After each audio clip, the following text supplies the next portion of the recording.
Elon Musk कठै बिचारा त्यसको जिन्दगी भन्यो भने तपाईँहरूले मलाई के सोच्नुहुन्छ होला? सायद मलाई पागल भन्नुहुन्छ होला। तर त्यसो होइन। यो भिडियो तपाईँले पुरै सुन्नुभयो भने, हेर्नुभयो भने तपाईँ पनि भन्नुहुनेछ, हो त है, पैसा मात्रै सबै कुरा होइन रहेछ नि त है, कठै बिचारा।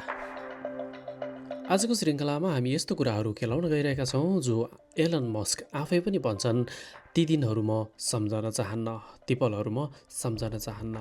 के थिए त त्यस्ता दर्दनाक कथाहरू जो एलन मस्क आफै पनि बिर्सन चाहन्छन्? आउनुहोस् सुरु गरौँ। तर त्योभन्दा पहिले च्यानलमा नयाँ हुनुहुन्छ भने सब्सक्राइब गरिदिनु होला, लाइक र सेयर पनि गरेर सहयोग गर्न सक्नुहुनेछ। हाम्रो कल्पनाको एलन मस्क, जसको नाम लिने बित्तिकै स्पेस एक्सका रकेटहरू उडेको र टेस्लाका गाडीहरू उडेको मात्रै देख्छौँ। तर त्यसो मात्रै पनि होइन। खर्बौँ डलरको सम्पत्ति, मङ्गल ग्रहमा मानव बस्ती बसाउने सपना र पृथ्वीको प्रविधिलाई नै बदलिदिने एक सन्की मानिस। हामी उनलाई यसरी नै चिन्ने गरेका छौँ। तर के तपाईँलाई थाहा छ, संसारकै सबैभन्दा धनी र शक्तिशाली मानिने यी व्यक्तिको व्यक्तिगत जीवन कतिसम्म उजाड र पीडादायी छ? एलन मस्कको जन्म सामान्य परिवारमा भएको भने होइन। बुबा मेकानिकल इन्जिनियर र आमा मोडल तथा डाइटिसियन। उनी एउटा सम्पन्न परिवारमा नै जन्मिएका हुन्। बाहिरबाट हेर्दा सम्पन्न, तर भित्रबाट एकदमै क्रूर परिवार थियो। आमा बुबाको प्रायःजसो झगडा भइरहन्थ्यो। बुबाले आमालाई यति धेरै मानसिक यातना दिनुहुन्थ्यो कि त्यो कुरा अहिले कल्पना गर्न पनि डर लाग्दो छ। हामीले अक्सर हेडलाइनमा देख्ने गरेका छौँ, मस्कले यो कम्पनी किने, त्यो रकेट प्रक्षेपण गरे। तर त्यो सफलताको विशाल महल पछाडि सम्बन्ध विच्छेदका अनगिन्ती चोटहरू छन्। सन्तान गुमाउनुको अचम्मै पीडा छ। आफ्नै सन्तानले बुबा मान्न अस्वीकार गर्दाको अपमान र शरीरलाई छिन्न भिन्न पार्ने गरी भएका दुर्घटना तथा कुस्तीहरू। अपरेसनहरूको एउटा यस्तो कथा पनि छ जुन इतिहासमा कहिल्यै कतै ठुलो स्वरमा भनिएको छैन।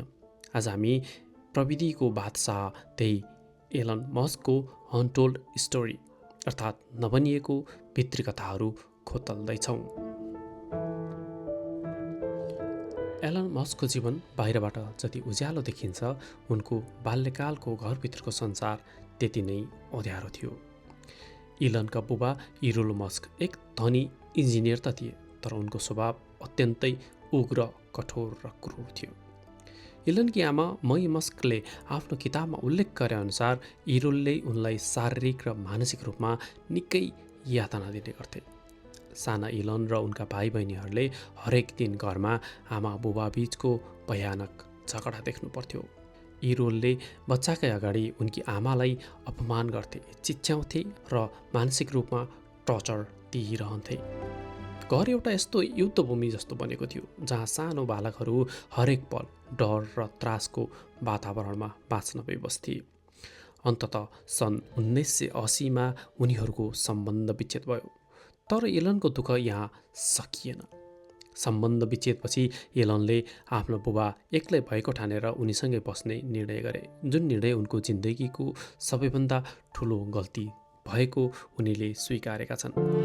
बुबासँग बस्न थालेपछि एलनले जुन मानसिक यातना भोगे, त्यसले उनको मस्तिष्कलाई भित्रैदेखि हल्लाइदियो। इरोल मस्क साधारण बुबा थिएनन्। उनी एक मास्टर म्यानिपुलेटर थिए। उनी सानो एलनलाई घन्टौँसम्म एउटै ठाउँमा उभ्याएर गाली गर्थे, उनको क्षमतामाथि शङ्का गर्थे र उनलाई "तँ जिन्दगीमा केही गर्न सक्दैनस्, तँ भुतियार होस्" भन्दै मानसिक रूपमा किजोल्थे। एलनले पछि एउटा अन्तर्वार्तामा रुँदै भनेका छन्, यो संसारमा सोच्न र गर्न सकिने जति पनि कुकर्महरू छन्, मेरो बुबाले गरेका छन्। बुबाले दिएको त्यही निरन्तरको मानसिक टर्चर र घरेलु हिंसाका कारण एलन मस्क एउटा यस्तो स्वभाव विकास भयो जहाँ उनी कसैलाई सजिलै विश्वास गर्न सक्दैनथे। बाल्यकालको त्यो मानसिक खत आज पनि एलनको स्वभावमा स्पष्ट देखिन्छ। उनी सधैँ हतारमा हुन्छन्, सधैँ आक्रोशमा देखिन्छन् र सायद यही कारणले उनी कुनै पनि सम्बन्धमा लामो समय टिकिरहन सक्दैनन्। एलन मस्कको बाल्यकाल कतिसम्म रहस्यमयी र अन्योलपूर्ण थियो भन्ने कुरा उनको यो एउटा घटनाले थप प्रश्न बनाउँछ। सानो छँदा एलन अक्सर एकान्तमा बस्न रुचाउँथे। जब उनकी आमा वा अरू कसैले उनलाई नाम काटेर बोलाउँथे, उनी कुनै प्रतिक्रिया नै दिँदैनथे। मानिसहरू उनको अगाडि चिच्याउँदा पनि उनी आफ्नै सोचाइमा मग्न भइरहन्थे। यो क्रम धेरै समयसम्म चलेपछि आमा मस्क र डाक्टरहरू चिन्तित भए। डाक्टरहरूले एलनको कानमा समस्या भएको र उनले सुन्न नसक्ने निष्कर्ष निकाले। त्यसपछि डाक्टरहरूको सल्लाहमा एलनको कान र नाकको पछाडि रहने एडेनोइड ग्रन्थि हटाउनका लागि एउटा ठुलो शल्यक्रिया गरियो ताकि उनको सुन्ने क्षमता फर्कियोस्। तर अचम्मको कुरा के भयो भने अपरेसनपछि पनि एलनको त्यो बानी हटेन। उनी अझै पनि बोलाएको सुन्दैनथे। पछि मात्रै परिवारले बुझ्यो कि एलनलाई कानको कुनै समस्या नै थिएन, उनी बहिरो पनि थिएनन्। वास्तवमा जब एलनले केही कुरा सोच्न थाल्थे उनको मस्तिष्कले बाहिरी संसारका सबै आवाजहरूलाई बन्द गरिदिन्थ्यो। उनको सोच्ने क्षमता यति कडा थियो कि उनी आफ्नो दिमागभित्रै छुट्टै संसारको कल्पना गरिरहेका हुन्थे, जसका कारण उनलाई बाहिर कसले के भन्यो के गर्यो भन्ने कुराको पत्तै हुँदैनथ्यो। डाक्टरहरूले उनको प्रखर दिमाग र सोच्ने शैलीलाई बुझ्न नसक्दा उनले बाल्यकालमै बिना कारण अस्पतालको बेडमा परेर कानको अपरेसनको पीडा सहनु परेको थियो। दक्षिण अफ्रिकामा जन्मेका एलन स्कुलमा निकै शान्त र किताबमा मात्र मग्न रहने केटो थिए। यही बानीका कारण उनी स्कुलमा अन्य उद्दण्ड केटाहरूको निशानामा परे। एक दिन स्कुलको भर्याङमा केही केटाहरूले उनलाई यसरी घेरे जसले उनको पुरा जिन्दगीको दिशा नै बदलिदियो। ती केटाहरूले एलनलाई भर्याङबाट तल कङ्क्रिटको भुइँमा फालिदिए र तबसम्म कुटिरहे जबसम्म उनी बेहोस भएनन्। त्यो दुर्घटना सामान्य थिएन। मस्कको नाकको भित्री हड्डी पूर्ण रूपमा भाँचिएको थियो र उनी रक्ताम्य भएका थिए। उनलाई तुरुन्तै अस्पताल पुर्याइयो। त्यो चोट यति गहिरो थियो कि मस्कले धेरै वर्षसम्म सास फेर्न समेत गाह्रो भयो। पछि गएर उनको नाकको ठुलो शल्यक्रिया गर्नु पर्यो। तर यो त केवल सुरुवात मात्र थियो। बाल्यकालको त्यो कङ्क्रिटको भुइँको प्रहारले उनको मस्तिष्क र शरीरमा जीवनभरका लागि एउटा गहिरो खत छोडेर गयो। जब एलन क्यानाडा पढ्न गए त्यहाँ उनको भेट जस्टिन विल्सनसँग भयो। जस्टिन एक महत्त्वाकांक्षी लेखिका थिइन्। एलन उनको प्रेममा पागल भए। सन् 2000मा यी दुईले विवाह गरे। त्यसबेला एलन मस्क आजका जस्ता खरबपति थिएनन्। उनी सङ्घर्ष गर्दै थिए। विवाहको 2 वर्षपछि सन् 2002मा उनीहरूको जीवनमा पहिलो खुसी आयो। जस्टिसले एउटा सुन्दर छोरालाई जन्म दिइन् जसको नाम राखियो नेवाडा अलेक्जेन्डर मस्क। एलन पहिलो पटक बुबाभन्दा संसारकै सबैभन्दा खुसी मानिस थिए। तर यो खुसी केवल 10 हप्ता अर्थात् 2.5 महिना मात्र टिक्यो। एक दिन बिहान जब जस्टिस नेवाडालाई उठाउन गइन् बच्चाले सास फेरिरहेको थिएन। उनलाई सडन इन्फेक्स डेथ सिन्ड्रोम भएको थियो, जसमा स्वस्थ बच्चाले अचानक सुतेकै अवस्थामा मृत्यु हुन्छ। अस्पताल लैजाँदै बच्चाको मस्तिष्क मृत भइसकेको थियो। लाइफ सपोर्टमा राखिएको केही समयपछि एलन र जस्टिसले आफ्नै हातले आफ्नो 10 हप्ताको पहिलो सन्तानलाई यो संसारबाट विदा गरे। यो घटनाले एलनलाई भित्रैदेखि तोडिदियो। तर मस्कको एउटा अनौठो स्वभाव छ। उनी आफ्नो दुःख बाहिर देखाउँदैनन्। उनले जस्टिसलाई भने यसबारेमा धेरै कुरा नगरौँ, अगाडि बढौँ। तर यो मौनता नै पछि गएर उनीहरूको सम्बन्धको बाधक बन्यो। पहिलो छोरा गुमाएपछि मस्क परिवार आफ्नो सन्तानहरूको लागि प्रविधिको सहारा लिन पुगे। उनीहरूले IVF अर्थात् टेस्ट ट्युब प्रविधि अपनाए। प्रविधिको यो प्रयोग सफल भयो। सन् 2004मा जस्टिसले जुम्ल्याहा छोराहरूलाई जन्म दिइन्, ग्रिफिन र जेभियर। त्यसको 2 वर्षपछि सन् 2006मा फेरि IVF मार्फत नै उनीहरूले तिम्ल्याहा छोराहरू जन्माए, काई, ज्याक्सन र डेमियन। 5 जना छोराहरू त भए। तर एलनको दिमाग सधैँ काममा मात्र व्यस्त रहन्थ्यो। उनी हप्तामा 100 घन्टा काम गर्थे। जस्टिस घरमा एक्लै हुन्थिन्। जस्टिसले पछि एउटा लेखमा लेखेकी छन्, एलन मलाई आफ्नो श्रीमती होइन आफ्नो कर्मचारी जस्तो व्यवहार गर्थ्यो। उनी सधैँ भन्थे, यदि तिमी मेरो कर्मचारी हुन्थ्यौ भने तिमीलाई कहिल्यै जागिरबाट निकालिसक्थे। अन्ततः सन् 2008मा 8 वर्षको वैवाहिक जीवनपछि उनीहरूले सम्बन्ध विच्छेद गरे। यो सम्बन्ध विच्छेद यति तितो र विवादित भयो कि यसले मस्कलाई आर्थिक र मानसिक रूपमा कङ्गाल बनाउन लागेको थियो। पहिलो श्रीमतीसँगको सम्बन्ध विच्छेदको पीडा सेलाउन नपाउँदै मस्कको जीवनमा बेलायती सुन्दरी अभिनेत्री टालुलाह रिलेको आगमन भयो। सन् 2010मा उनीहरूले धुमधामसँग विवाह गरे। टालुलाहले मस्कका 5जना छोराहरूको हेरचाह गरिन्। तर मस्कको कामप्रतिको पागलपन यहाँ पनि बाधक बन्यो। विवाहको 2 वर्षमै अर्थात् 2012मा उनीहरूको सम्बन्ध विच्छेद भयो। तर कथा यहाँ सकिँदैन। डिभोर्स भएको 1 वर्षमै उनीहरूलाई फेरि महसुस भयो कि उनीहरू एक अर्काको लागि बनेका हुन्, एक अर्का बिना बाँच्न सक्दैनन्। सन् 2013मा उनीहरूले फेरि दोस्रो पटक विवाह गरे। तर भाग्यमा जे लेखिएको थियो त्यही भयो। दोस्रो पटकको विवाह पनि सफल हुन सकेन। सन् 2016मा उनीहरूले सधैँका लागि दोस्रो पटक पनि सम्बन्ध विच्छेद गरे। मस्कको जीवनमा सम्बन्धहरू आउँथे र बालुवाको महल जस्तै।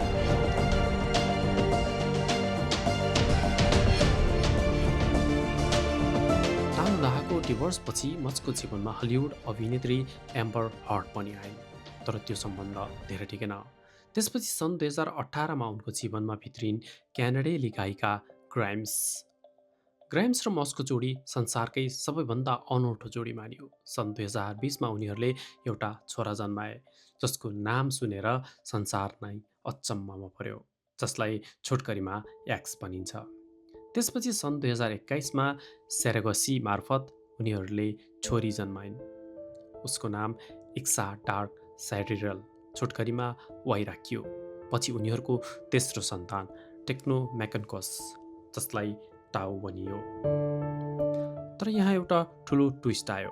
ग्राइम्ससँग सम्बन्धमै छँदा मस्कले आफ्नो कम्पनी न्युरोलिङ्कको डाइरेक्टर सिबोन जिलेससँग गोप्य रूपमा आइभीएफ मार्फत जुम्ल्या सन्तान जन्माए, अजुर र स्ट्राइडर। यति मात्र कहाँ हो र? हालैका वर्षहरूमा अर्थात् सन् 2024 र 2025सम्म आइपुग्दा मस्क र सिबोनका थप 2 सन्तान अर्काडिया र सेल्डनको जन्म भइसकेको छ र इन्फ्लुएन्स एस्ली सेन्ट क्लेयरबाट पनि उनको एक अर्को सन्तान रोमुलसको जन्म भएको खुलेको छ। आजको मितिसम्म एलन मस्क 14जना सन्तानका पिता बनिसकेका छन्। उनी भन्छन् संसारमा जनसङ्ख्या घट्दै गइरहेको छ, यसलाई जोगाउन उनी धेरैभन्दा धेरै सन्तान जन्माउन चाहन्छन्। तर के यी सन्तानहरूले पिताको माया पाएका छन् त? वा यी पिताले सन्तानहरूबाट पाउनुपर्ने माया पाएका छन् त?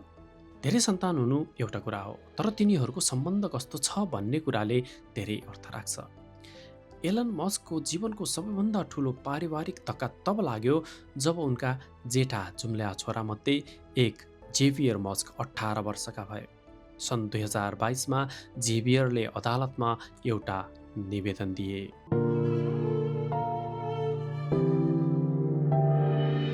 उनले आफ्नो लिङ्ग परिवर्तन गरेर महिला बनेको घोषणा गरे, जसले आफ्नो नाम पनि बदलेर भिभियन जेना विल्सन बनाए। उनले आफ्नो बुबाको थर मस्कलाई सधैँका लागि त्यागेर आमाको थर राखिन्। भिभियनले अदालतमा दिएको बयान यस्तो थियो जसले इलन मस्कको मुटुमा सिधै खन्जर प्रहार गर्यो। उनले लेखेकी थिइन्, म अब मेरो जैविक बुबासँग बस्न चाहन्न र म उनीसँग कुनै पनि रूपमा कुनै पनि प्रकारको सम्बन्ध राख्न चाहन्न। संसारलाई जित्ने मस्कले आफ्नै सन्तानको मन जित्न सकेनन्। मस्कले एउटा अन्तर्वार्तामा निकै भावुक हुँदै भनेका थिए, मेरो छोरा जेभियर मरिसक्यो, उसलाई वोक कल्चरले मारिदियो। आफ्नै सन्तानले यसरी सार्वजनिक रूपमा बुबा मान्न अस्वीकार गर्दाको पीडा कति भयानक भयो होला, त्यो मस्कलाई मात्र थाहा छ। तपाईहरू धेरैले एलन मस्कको तस्बिर वा भिडियोमा एलन मस्कको गर्दनको तल्लो भागमा एउटा लामो र स्पष्ट खत देख्नुभएको छ। धेरैलाई लाग्छ यो कुनै प्लास्टिक सर्जरी वा सामान्य चोट हो, तर होइन, यो उनको जीवनको सबैभन्दा भयानक शारीरिक पीडाको प्रमाण हो। केही वर्ष पहिले मस्कले एउटा पार्टीमा एकजना करिब 350 पाउन्ड तौल भएको विशाल सुमो रेस्लरसँग रमाइलोको लागि भिडन्त भयो। मस्कले आफ्नो गति र शक्तिको प्रयोग गरेर त्यो सुमो रेस्लरलाई भुइँमा त डाले, तर त्यो प्रक्रियामा उनको गर्दनमा भयानक झट्का लाग्यो र त्यही कारणले उनको मेरुदण्डको C5 र C6 डिस्क पूर्ण रूपमा क्षत विक्षत भयो। त्यो घटनापछि मस्कको जीवन असह्य पीडाको पर्याय बन्यो। उनी वर्षौंसम्म निकै कडा पेन किलर खाएर काम गर्थे। यो समस्या यति बढ्दै गयो कि उनले आफ्नो मेरुदण्डलाई सिधा राख्न र पीडा कम गर्न स्पाइनल फ्युजन सर्जरी गराउनु पर्यो। हालैका वर्षहरूसम्म आइपुग्दा मस्कले आफ्नो ढाड र गर्दनको 5वटा ठुला र जटिल अपरेसनहरू गराइसकेका छन्। आज पनि मस्क भन्छन्, मलाई अझै पनि ढाड दुखिरहन्छ। म भगवानसँग प्रार्थना गर्छु कि एआईले चाँडै ढाड दुखाउने उपचार पत्ता लगाओस्। हामी बाहिरबाट हेर्दा एलन मस्कलाई एउटा सफल, हाँसोमुखी र सन्की खरबपतिको रूपमा देख्छौँ, तर उनको भित्री जीवन चिहाएर हेर्ने हो भने त्यहाँ केवल एउटा यस्तो मानिस देखिन्छ जो बाल्यकालको पिठबाट बदलिएको थियो, जसले आफ्नो 10 हप्ताको बच्चालाई आफ्नै काखमा मार्नुको पीडा भोग्यो, जसका 2वटा श्रीमतीसँग 3 पटक डिभोर्स भयो, जसका 14 जना सन्तान भएर पनि जेठो सन्तानले उसलाई बुबा मान्न तयार छैन, र जसको शरीर कयौं अपरेसनहरूले भित्रैदेखि फलाम र नट बोल्टरले जोडिएको छ। एलन मस्कको यो कथाले हामीलाई एउटा ठुलो पाठ सिकाउँछ। संसारको सबैभन्दा धनी व्यक्ति हुनुको अर्थ यो होइन कि तपाईँको जीवनमा कुनै दुःख छैन। पैसाले रकेट किन्न सक्छ, मङ्गल ग्रहको सपना किन्न सक्छ, ट्विटर र टेस्ला किन्न सक्छ, तर पैसाले टुटेको सम्बन्ध, गुमेको सन्तान र शरीरको स्थायी पीडालाई कहिल्यै निको पार्न सक्दैन। मङ्गल ग्रहमा मानव बस्ती बसाउन हिँडेको त्यो यात्री वास्तवमा आफ्नै भित्री संसारको एक्लोपनसँग लडिरहेको एउटा घाइते योद्धा हो। अहिलेसम्म हामीसँग जोडिएर रहनुभएकोमा तपाईँहरूलाई धन्यवाद। भिडियो मन परेमा लाइक गर्नुहोस् र तपाईँलाई सबैभन्दा नरमाइलो लागेको कुनै पल यहाँ भेट्टाउनु भयो भने कमेन्ट गरिदिनुहोस्। तपाईँको पल शुभ रहोस्।